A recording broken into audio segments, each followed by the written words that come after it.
These people are part of a global study. We're about to investigate the urban myth, 6 degrees of separation. The idea that in a world of more than 6 billion people, everyone is connected in just a few steps. That's to say that you know someone who knows someone who knows someone who knows someone who knows me or anyone else on the planet. When scientists began exploring 6 degrees, they made some profound discoveries. Nature has a hidden blueprint, a structure that connects us all. The world is more highly, more globally, and more unexpectedly connected than we ever thought. Testing an urban myth has led to an entirely new branch of science, network theory, and some believe it will change our lives. Networks are important because if we don't understand networks, we can't understand how markets function, how organizations solve problems, or how societies change. 6 degrees has the potential to change the way we fight terrorism, predict pandemics, and combat disease. It may prove to be one of the greatest scientific insights of recent times. And for that, there's one person to thank: Hollywood actor Kevin Bacon.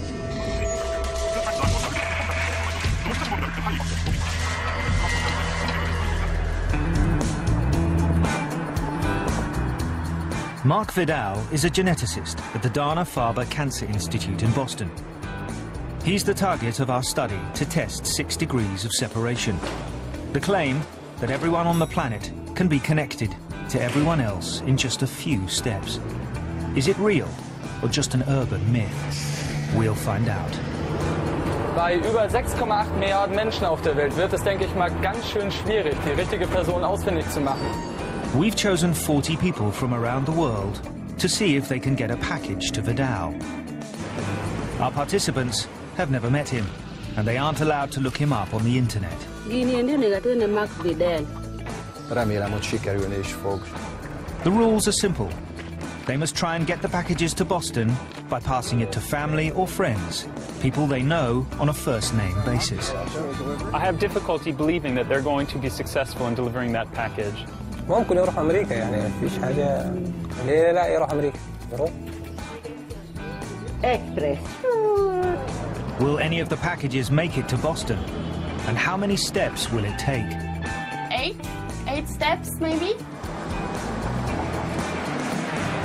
One of our starters is college student Jessica Otto. She lives in the German town of Willich, near Düsseldorf. I've sent the package to Kat. I thought because her boyfriend, he studied in Boston and he has to do something with physics.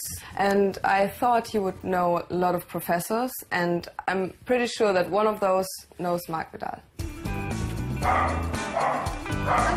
Guten Tag, Frau Otto. So, Paket abholen. Dankeschön. So, tschüssi, Frau Otto. Herzlichen Dank und bis zum nächsten Mal. Wiedersehen.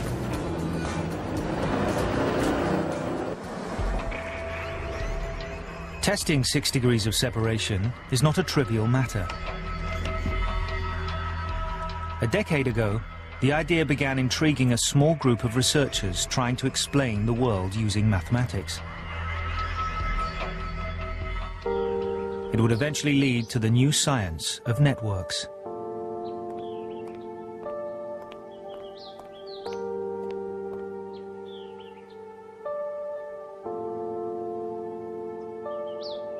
One of the founders of the theory is mathematician Steve Strogarts. His path to discovery began with a broken love affair. Romeo's love increases the more Juliet is currently loving him. So R dot will be A.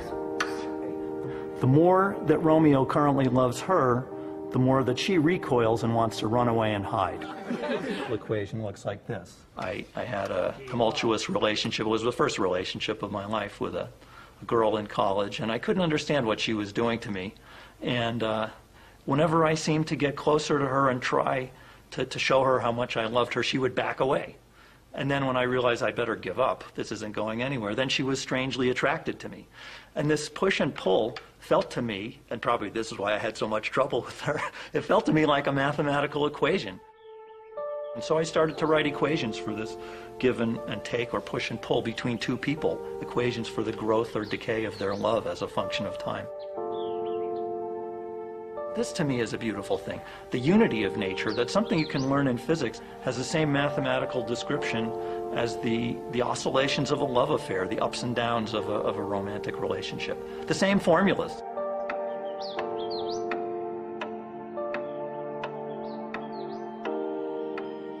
Having explained romance with equations, Strogaerts turned his attention to other mysteries.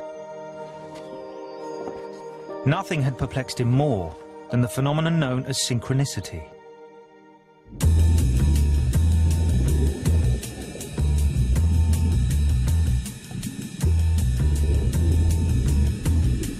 How can a population of dissimilar individuals suddenly synchronize?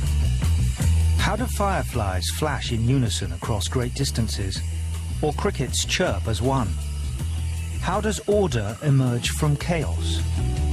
We're so used to thinking that if there's a group following acting in concert, it's because there's a conductor for the orchestra. But that's not necessarily so. There's 100 billion brain cells acting like the most complicated thing in the universe, and there's no cell that is the master conductor of the brain. The brain does it as a group. The heart has 10,000 pacemaker cells that tell the rest of the heart when to beat. Who's in charge? Who's the pacemaker for the pacemaker? Nobody. Strogaerts was not alone in his passion for the simple elegance of numbers. Duncan Watts also wanted to make sense of the world with maths.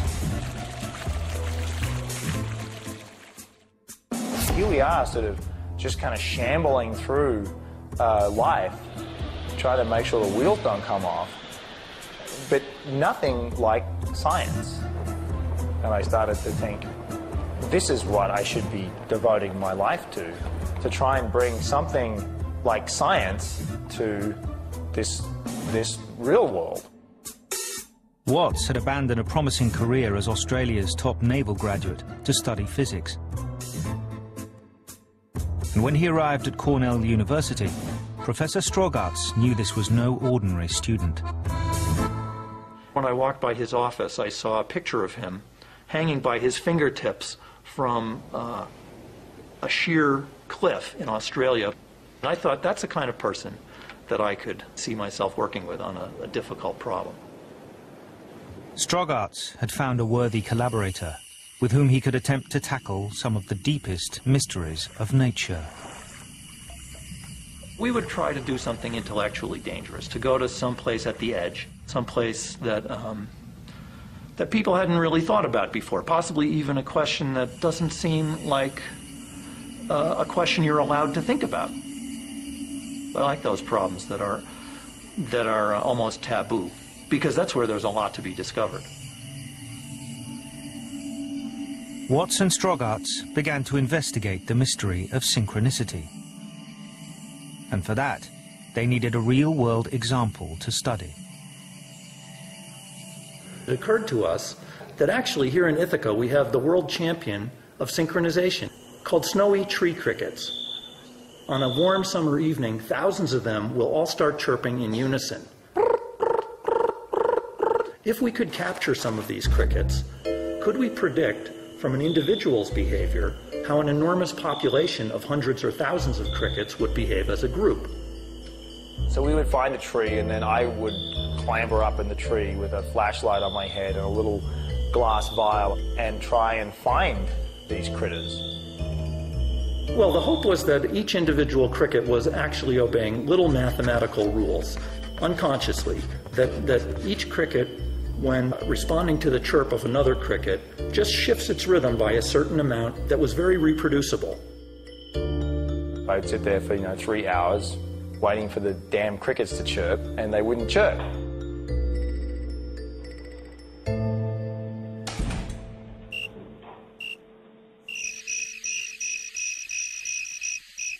Testing individual crickets would never work. The answer would never work. The answer seemed to lie elsewhere, in their interaction as a group. you have hundreds of these crickets, and they're all sort of interacting with each other in some kind of complicated way. And the question that came up in my mind over and over again was who is listening to whom? And so that got him thinking more generally about patterns of connections, about networks. And it was around that time that something his father said came into his mind. Do you know that you're only 6 handshakes from any person on Earth? And I started to think maybe it's true that this 6 degrees of separation phenomenon applies in the real world. And what are the consequences, if that's true, for the synchronization of crickets, for the way that disease spreads throughout a human population? And it was almost a scary thought, because we could see, when he suggested it to me, that we were on the brink, if we could do anything sensible, of a whole new science that didn't exist yet. Almost by accident, they stumbled across a huge gap in our knowledge. Remarkably, no one had paid much attention to networks before.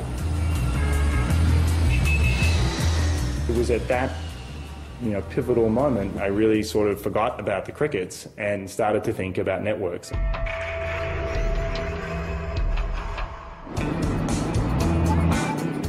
In our study to test the idea, the packages are sent from locations all over the world. Each participant needs to try and get it to Professor Mark Vidal in Boston. Nadia, il y a un courrier pour toi. Il y a monsieur qui te ramène. Bonsoir, madame. Bonsoir. Une enveloppe pour vous. Merci. Voilà, c'est bon. In Paris, dancer Nadia Tomasova believes her letter has a good chance of making it. I think somebody could send this to me because maybe as I traveled around the world, it makes me very connected around the world, yeah. I'm sending it to my friend in Boston, to Josephine Prat. She's a ballet dancer. I hope she will get it. Nadia is part of an international network of dancers. To her, the big world appears small. Is 6 degrees as simple as that? Mathematically, it's pretty easy to make small worlds. If I know 100 people, and each of them knows 100 people, then already within 2 steps of me, 2 degrees of separation, there's 100 times 100. And so if I do another step, so now 3 degrees, that's 1,000,000 people, and keep playing like that, and you'll see that within 5 steps, you've got more people than there are on the whole Earth. But there's something terribly wrong with that calculation. It may be true that I know 100 people and each of them knows 100, but a lot of those are the same people, right? It's not 100 new people each time. There's a lot of overlap in our social circles. And so this is what makes the problem very difficult. In a Kenyan village, one of our participants is struggling with this problem.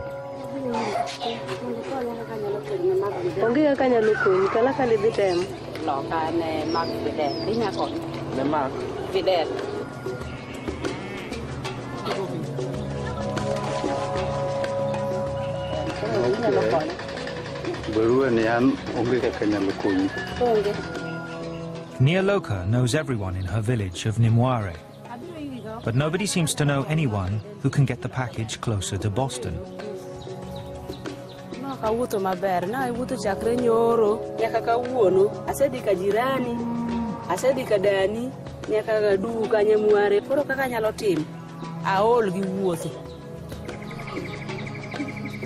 In Nimware, the world seems very large.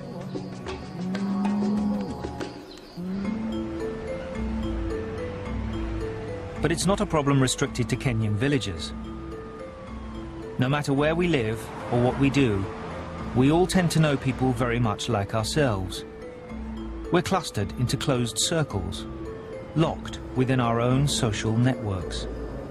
This is the paradox at the heart of the small world problem, that the world is simultaneously very small, with everyone only a few steps from everyone else, and yet very clustered. There seemed to be a contradiction. How could the world be both small and large at the same time?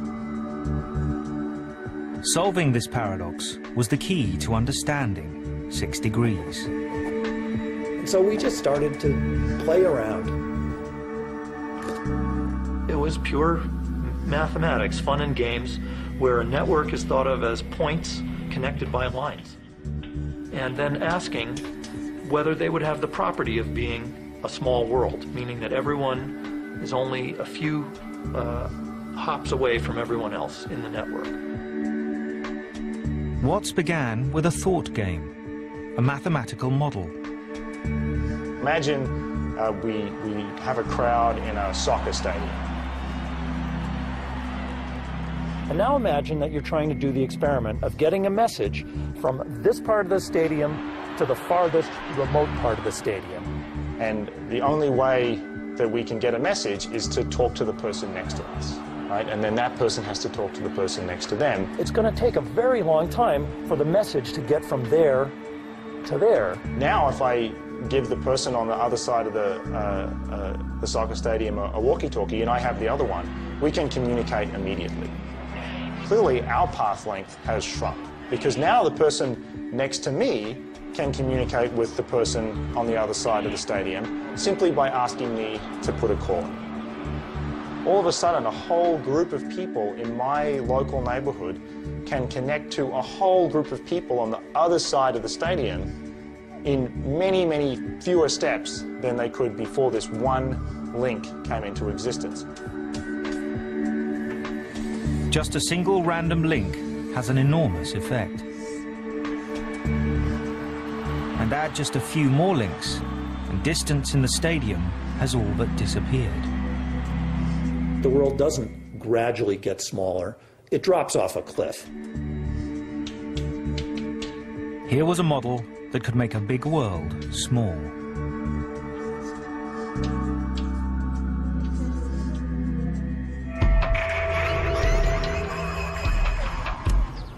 In the Kenyan village of Nimware, Neoloka's package has been going nowhere. But as Watts and Strogarts predict, just a single link can make a big difference. Hey.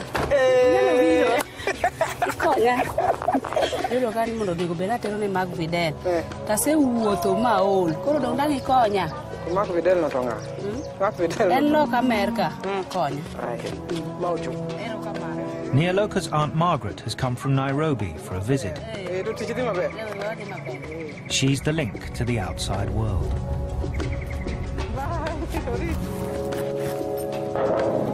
Like to meet Margaret. Welcome. Come in. I've come to pick your package. Thank you. I don't know anybody in Boston. I don't even know this Mark Vidal, but I know somebody in New York. I know a lady called Didi Halleck. Hello, ma'am. It's express package from Kenya. From Kenya? Oh, it must be Margaret. Thank you so much. All right, thank you, ma'am. Oh, I'll have to open it. I was in Kenya last summer working with Margaret Owino. I don't know any scientists in Boston, but I do know Lee Min Mo, who lives in Cambridge. And she's an old friend, and I thought, her husband's some kind of scientist. I thought maybe if I send it to Lee Min, she would also be able to somehow connect. A key part of the 6 degrees effect is that all of us know someone who has moved away and has now forged a link between us and geographically distant communities.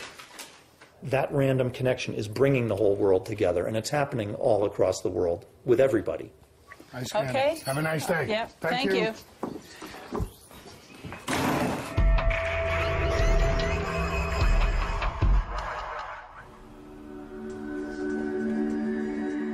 Watts and Strogarts had a theory, but now they needed to prove it by studying real networks. The problem was, no one had thought it worth mapping any, except one.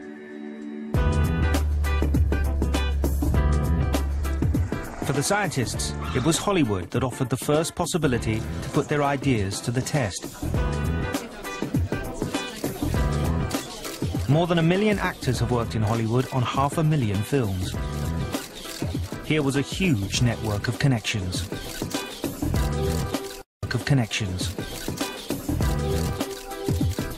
In the mid-90s, some college students devised a trivia game based around the idea of linking every actor to just one star, Kevin Bacon.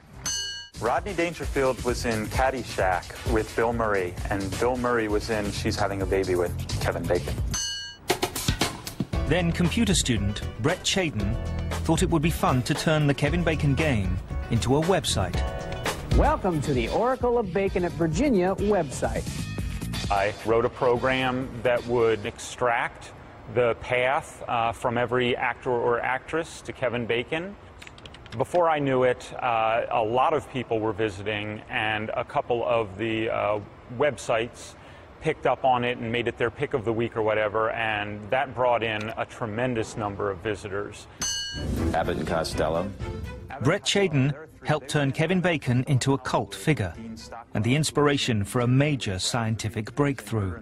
With Kevin Bacon. People kept saying to us when we would talk about 6 Degrees that, oh yeah, that's the 6 Degrees of Kevin Bacon game that everyone was playing at that time. But we thought, well, actually, it's a scientifically serious thing. So we wrote to Brett and said, look, we're doing research on networks, and we think that you have this really interesting data, and would you mind if we had it? Always well-dressed. To their astonishment, the Hollywood network conformed precisely to the theory. A few random links shrunk the distance between a million actors. The model worked almost perfectly, that there was an incredibly high level of clustering. But it was also the case that everyone could reach everyone through just a few steps. Hey, I am the center of the universe. Kevin Bacon, great as an actor as he is, was not that special in the role that he played in the network. That is, if you looked at any two actors, the typical number of steps between them, people you've never heard of, was about somewhere between 3 and 4. Hey, can I write a check for this? I just need to see some ID. Hold that thought. Eunice, hi. Come on. Okay, so I was in a movie with an extra, Eunice, whose hairdresser, Wayne, attended Sunday school with Father... Without even knowing it, Kevin Bacon had inspired the first real evidence that small worlds existed. So you see, we're practically brothers.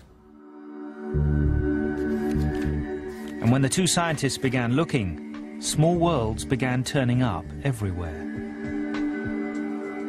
Tests have proven the great power system ready for transmission.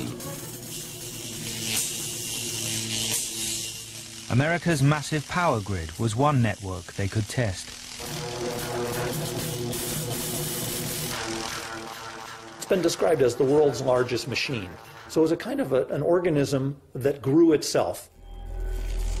The grid is the result of thousands of random events, as new generators and cables were added to meet the growing demands of America's industry and population.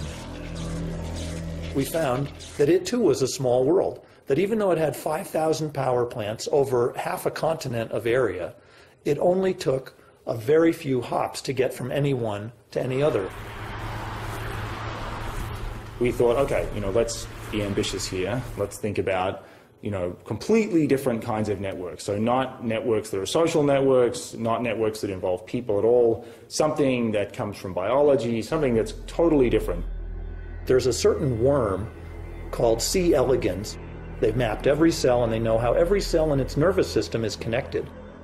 We were able to get a hold of the data, and when we analyzed that, it too was a small world. We found the same kind of result, short path lengths, high clustering. It was like time to uncork the champagne for both of us. It was very, very thrilling.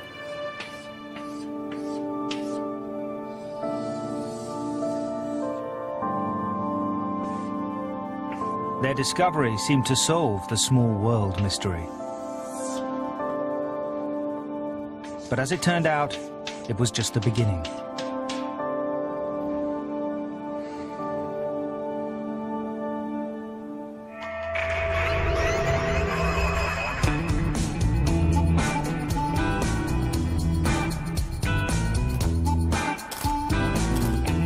Tokyo photographer Kenji Maeji is the second link in a chain. He's received the package from Australia, and paradoxically, he plans to send it back in order to get it closer to Boston. I don't think it would be easy, but I decided to send it to my eldest brother. His name is Nobuyoshi. He lives in Brisbane. He's a scientist, so I figured He'd know a lot more scientific people than I would, and he's got a lot of contacts in the United States as well. Hey, got to sign there. Most of our packages are on their way. In Germany, Jessica is following the progress of her package online. It's made it to Toronto. In Paris, the dancer Nadia is on vacation, and her friend has found the package has come back from Boston, unopened. This is Nadia's letter. It got returned, so I guess it didn't make it.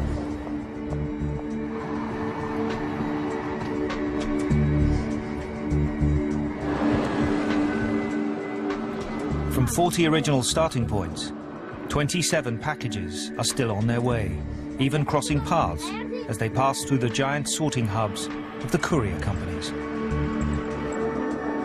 And it's the significance of hubs that would be the next big discovery in network theory.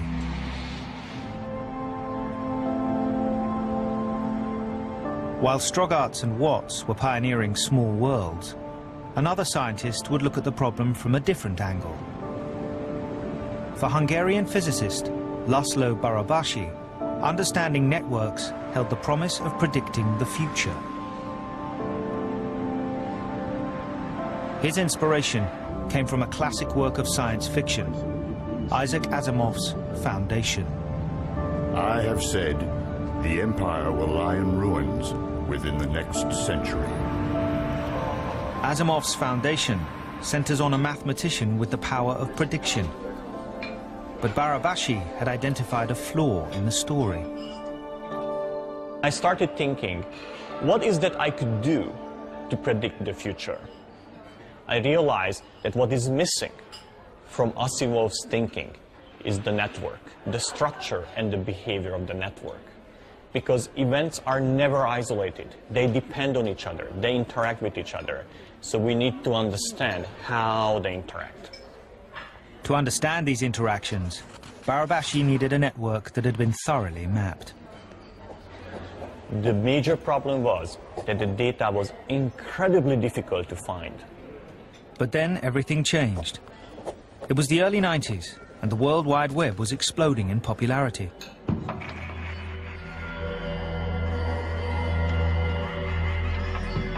Here was a huge network he could map by tracing the links between web pages. No one directed the growth of the web. Anyone could put up a site and link to wherever they liked. So the expectation was that the structure would be entirely random. If the World Wide Web to be a random network, then the distribution of the links follows a bell curve. I would find something similar to this. In a bell curve, there are few extremes. Most web pages would be grouped in the middle, having the same number of links. But what he discovered was different.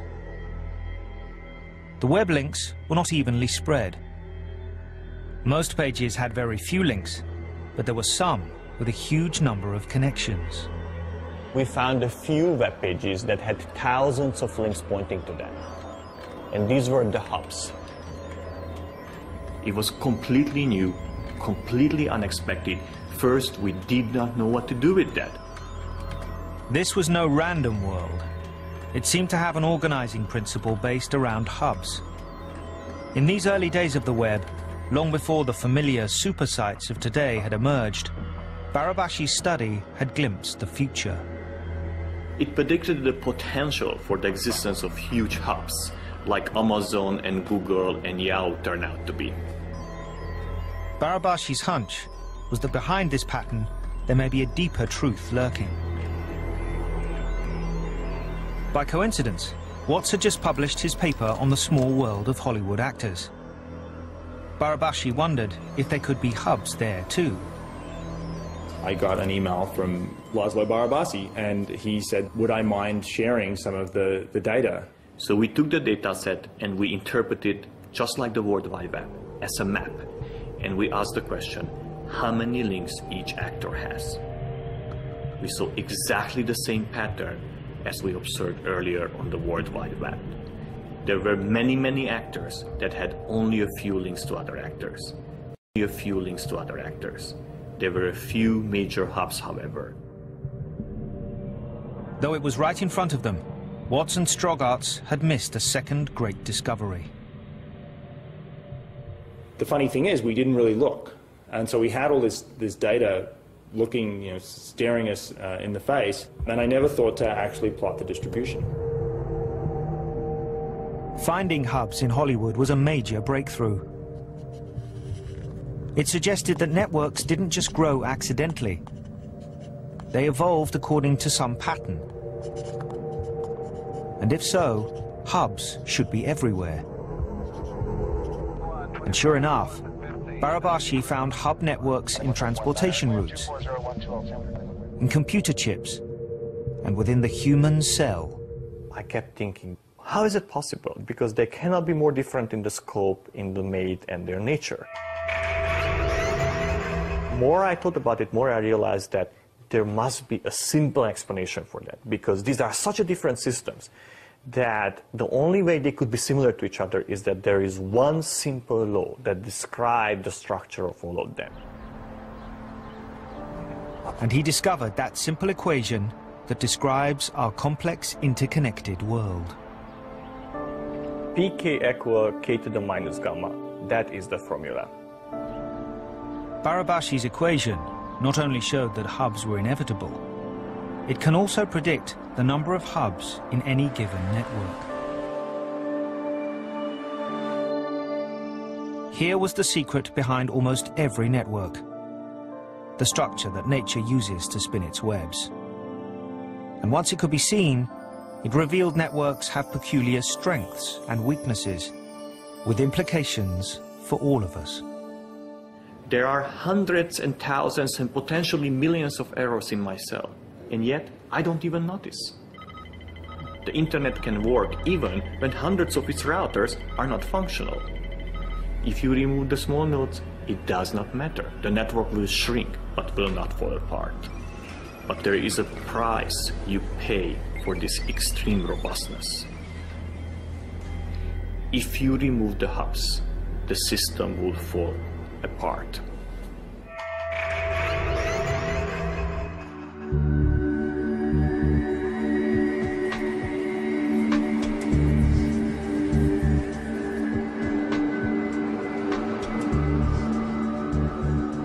Society has its hubs too.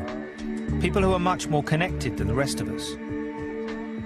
German lawyer Philip Thomas is one of them. And it's made him the obvious target for someone sending a package from Burma. Well, the one who sent the package to me is Michael Nguyen, an old friend from Burma. He's actually Australian Burmese.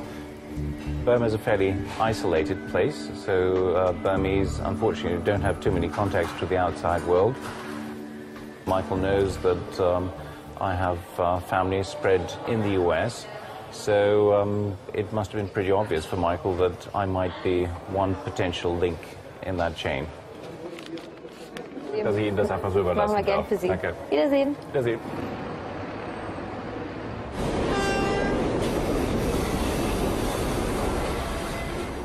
We live in a connected world.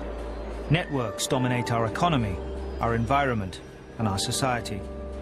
Our health depends on them, and yet we barely notice their presence. Through random links or hubs, the world is made small, allowing everything to travel far and fast on the network. This can be good news or totally devastating. It depends on what's spreading on the network.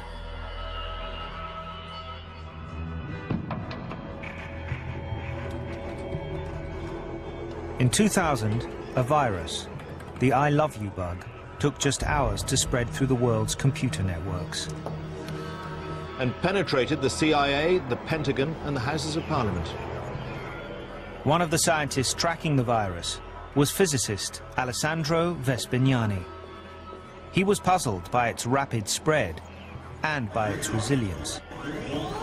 Even though software to kill the bug was released within a day, it survived for months. Japan came back from a week-long holiday to find the love bug still lurking in many people's computers. quicker is the disease at the beginning, and the quicker it should die out from the system. And actually this was not the case. We were really puzzled by this fact that the high-level virus was lingering in the wild. Like many scientists, Vespignani assumed that viruses spread at random. We were, trying a few things, and actually something at a certain point I was struck by a paper. It was Barabashi's study, showing the internet had a predictable structure. When I saw that image of the internet, I thought that that was the pattern that I had to include in the model in order to get a realistic description of what was happening with computer viruses. A virus used network structure to spread unstoppably through the hubs and hide in the far reaches on the net. And as Vespignani learned, this had alarming implications far beyond the internet. I got a question. These results would apply to human sexually transmitted diseases. Well, no way. It was clearly not applicable in my mind because the internet is different from the web of sexual relation. I was wrong.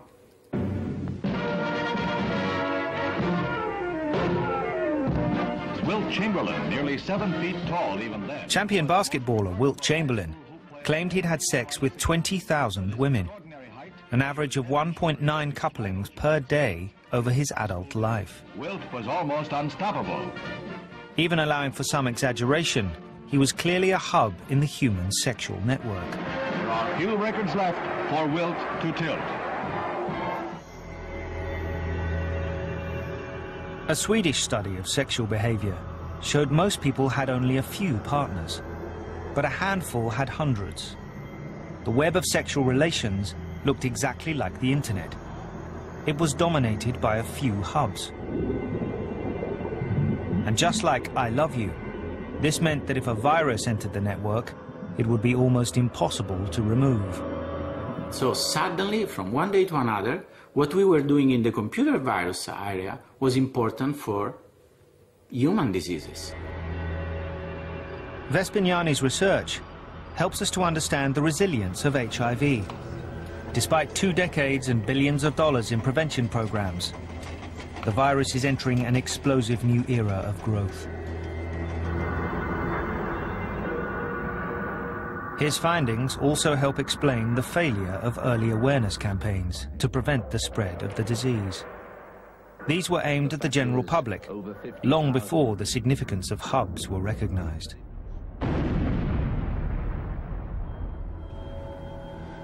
Vespignani's group is now modeling the intersection of global transport networks and disease. They can predict the spread of a new flu virus. Airline networks are dominated by a few major airports. Once an infected person passes through one of these hubs, the virus will be unstoppable. But Vespignani's research also offers a solution. To avoid a global catastrophe, he believes nations must share their stocks of precious antivirals. What you find is that it's beneficial to the entire world and to each country to share antivirals, to be cooperative and not to be selfish. We form a global network, and whatever we do is going to reverberate across the network and have important implications at the global level.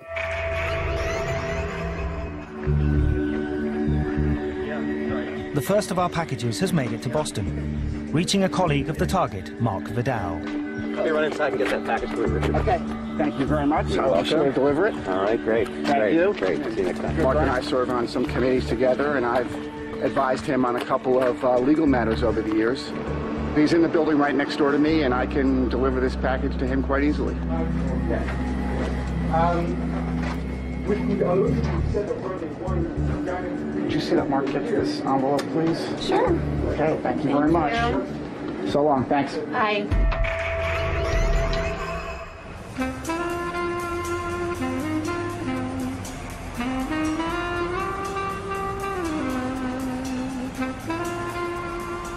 Mark Vidal is a geneticist. For him, the 6 Degrees study is part of a much greater project: to understand the origins of disease. To understand the origins of disease. To do so, he's creating the first roadmap of the human cell. Imagine if we try to understand traffic in a city without having any maps, without having any idea of how interconnected the different roads are. Analogies are never perfect, but it's one way that I can imagine how things occur in the cell. Cells are the building blocks of life and hold the genes that determine our development. Those genetic instructions are carried out by thousands of different proteins. The proteins are the little tools, the parts of the cell. They don't work in isolation. They interact with each other. In Vidal's bustling cellular city, proteins are like people, constantly on the move and communicating with one another. If I start from my favorite protein and I ask, what does it interact with? I'm now back to basically a problem of 6 degrees of separation. Who is connected to whom? Vidal believes that if he could produce a map, then potentially he could locate breakdowns in the system that cause disease. Diseases like cancer. I devoted my life to trying to understand the interconnectivity between genes. The vast majority of biologists would have thought that even if we had a good quality map of the wiring diagram of the cell, not much really interesting would emerge out of it. Vidal's theory may have come to nothing had there not been another fortunate coincidence. He stumbled upon the work of another scientist, Barabashi's paper describing a universal law in networks. And this really was an eye-opener. What became immediately obvious to me when I opened that magazine, it would be incredible if we could actually use it in the context of cellular networks and try to use similar models to explain human disease. Seeing disease as a network means it's no longer just about biology. It's become a maths problem. And this offers entirely new ways of dealing with disease that are so promising. Laszlo Barabashi has joined forces with Vidal to explore the potential. One day, Laszlo came to my office all excited, saying, what if we looked at all the connections at the same time for all diseases and all genes involved in diseases? The result is the most remarkable network map of all. It shows connections between every known human disease. And just as the Hollywood actors network linked stars through their films, we can now see how diseases are linked by the genes they have in common.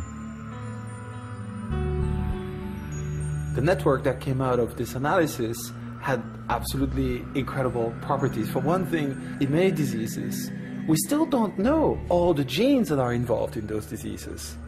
Breast cancer is one example of that. We only know of 4 genes which cause the disease, and these make up just 10% of all cases of breast cancer. When we have a map like this one, it seems to make a lot of sense to go for the neighbors of the known characters in the story. If we didn't have a map like this, we would go blindly, basically. We would have no way to guide the new research to try to fill those 90% of cases where we still don't understand the molecular aspects of breast cancer. Another package has arrived at Mark Vidal's office. Hello. I have a package for Mark Vidal. Is Mark in? He is, but while you're walking over there, would you please pass that on to him? No problem. Let's see the story with this one. All right, let's see what you got here. Okay, so... This package has traveled more than 10,000 kilometers. So this is a lady called Nyaloka Oma. Okay. We went from a small town in Kenya all the way to Boston. 2, 3, 4, 5, 6. 6 there degrees you of are. separation. There you are. Perfect. From urban myth to maths equation to a daring new approach to fighting disease. This is the promise of network science, a new way of seeing our world.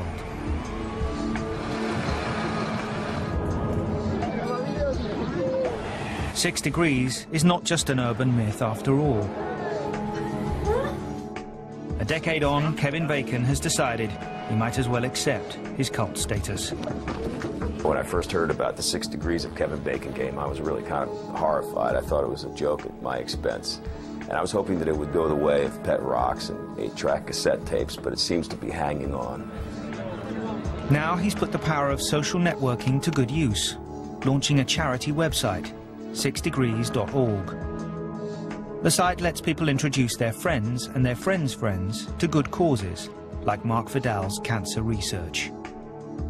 If you take me out of the equation, it's really sort of a beautiful notion, the notion that we are all connected in some kind of way.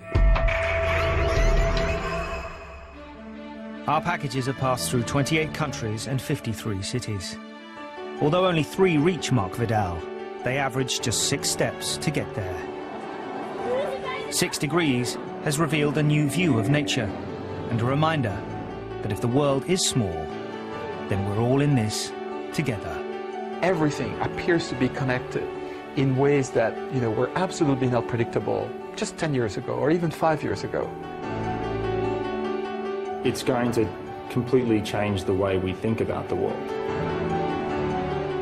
Network science is the foundation of the 21st century. All the major problems in science today depend on understanding networks.